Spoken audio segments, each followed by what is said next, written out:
This is nice. Yeah. You know, I should probably call home and make sure the clones are okay. Probably should check on the cat. Oh yeah, okay. Oh, hey, this is Sean calling. I'm putting him on speakerphone, all right? Hello, pecktec. Hello. How's it going, fellas? Well, we're doing great. Oh yeah. Yeah, it's good. Yeah, so, how are the tanks? The tanks looking good? Oh yeah, the tanks look fantastic. Oh yeah, clean as a whistle. Get ready to be happy. What? How about the cat? You guys feeding the cat? Oh, the cat. Yeah, we feed him all the time. We have a cat? Is that Clone Beta? What did he say? What? Don't worry about him. He's, So, how are you guys doing? You having some good weather? Finding fun things to do? That's a little windy. But yeah, we're just kind of goofing around. Do a little shopping, a little beaching, you know, that sort of thing. You guys stay out of trouble, all right? No worries. Trouble? Psh, don't even worry about it. We're doing just fine. We'll be back real soon. All right, can't wait till you get home. All right, well, we'll be home soon, so you guys, you know, take care of the house, all right? See you real soon. Bye, see you soon. See you soon. All right, see you later.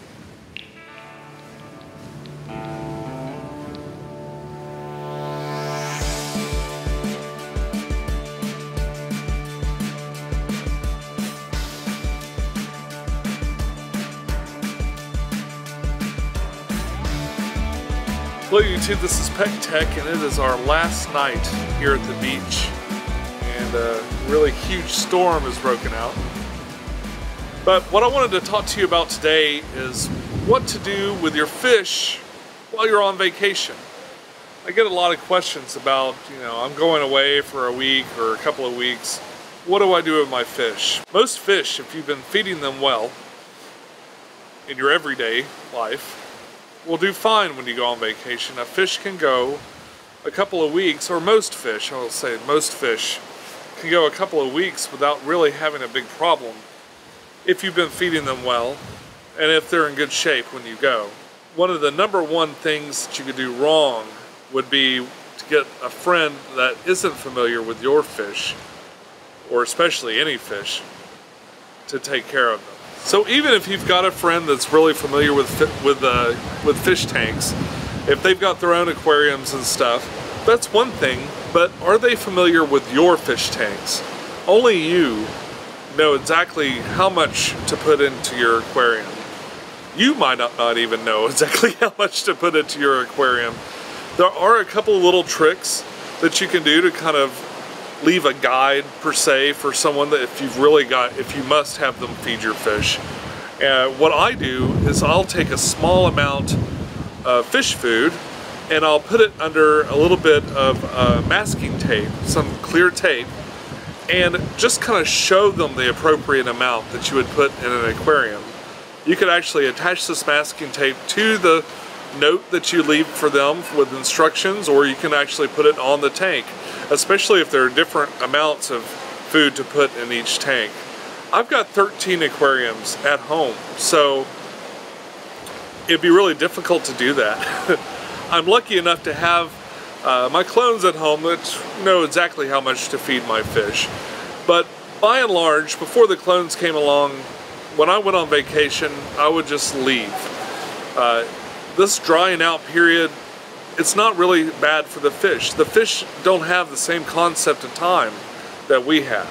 And they're not going to suffer terribly if you leave them without food for, you know, an extended period of time. Not a long period of time, but I would say like no longer than 2 weeks. Anything under that though, you're probably better off not feeding them than to take a chance on someone putting way too much food in. Way too much food is much more damaging than just letting them not go without. So my advice to you, if you're going on vacation, just tell your friends not to worry about the fish. Feed the cat, feed the dog, leave the fish alone. Also readily available are these little packs, this little fish food that's kind of time released. It's probably not a bad idea to use those. I've noticed that they don't really release, necessarily as readily. And so some people have, if you've had good luck with those things, leave a comment below. I'd like to know what your experience is. I've come home several times after dropping one of those in a tank and noticed that it didn't dissolve all the way. So maybe they have to be in a high water flow area. I tried to do that when I placed it, but for the most part I found that they just didn't dissolve. If you've got a lot of shrimp, they may really benefit from whatever the white powder is that they're packed in. So that's also an option that you have. If you're leaving over an extended period of time, like more than 2 weeks, and you absolutely must have someone feed your tank, really the best thing to do is have them come over to your place and just walk them through it. Now you can leave instructions and the amount of fish food under the tape or something like that, but really have them come over and walk around with you. Show them all the things that they need to check, like the temperature, CO2 bubblers if you have that.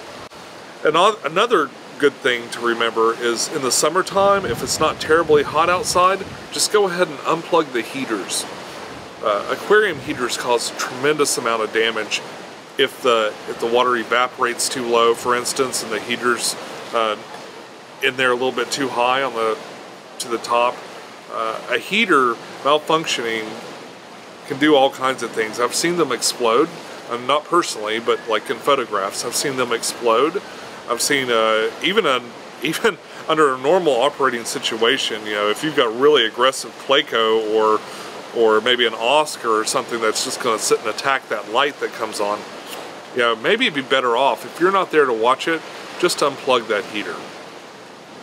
Before you go on vacation, another good idea is to go ahead and recheck all your timers to make sure your lights are coming on the way they're supposed to. Go ahead and fill them up. Maybe you don't have time for a full water change, but be sure that they're topped off so that evaporation doesn't cause a big problem. If you don't do that and you stay away for a long period of time, or it's really humid, you may find that you've got Niagara Falls going on in your place when you get back. And topping off the water, while not as good as a water change, will help alleviate that a little bit. There are also a great number of automatic fish feeders. They're little automated things kind of like on a timer, and at a certain point of the day they'll drop a little bit of food into your tank. Those are pretty good, but usually they only last maybe seven or 8 days, and if you've got a lot of aquariums, that's probably not going to be very practical. Now if you've got only one fish tank, you can get one of these. They're about 30 bucks, but really, especially for me, I've got so many aquariums, setting up something like that just wouldn't be practical. And really, it doesn't hurt the fish a whole lot to do without the food, so I just don't do it.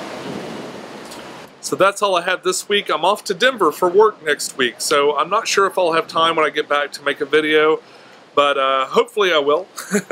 If I think it's something to shoot there, I'll be sure to check it out for you guys. Be sure to follow your bliss, keep a clean tank, and I'll see you soon.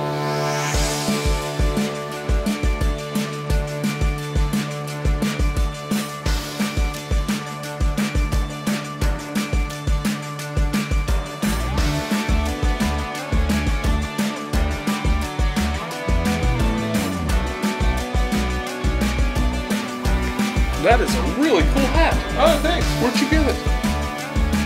The dude has so many hats, you would not believe it. It's true. What? Show me.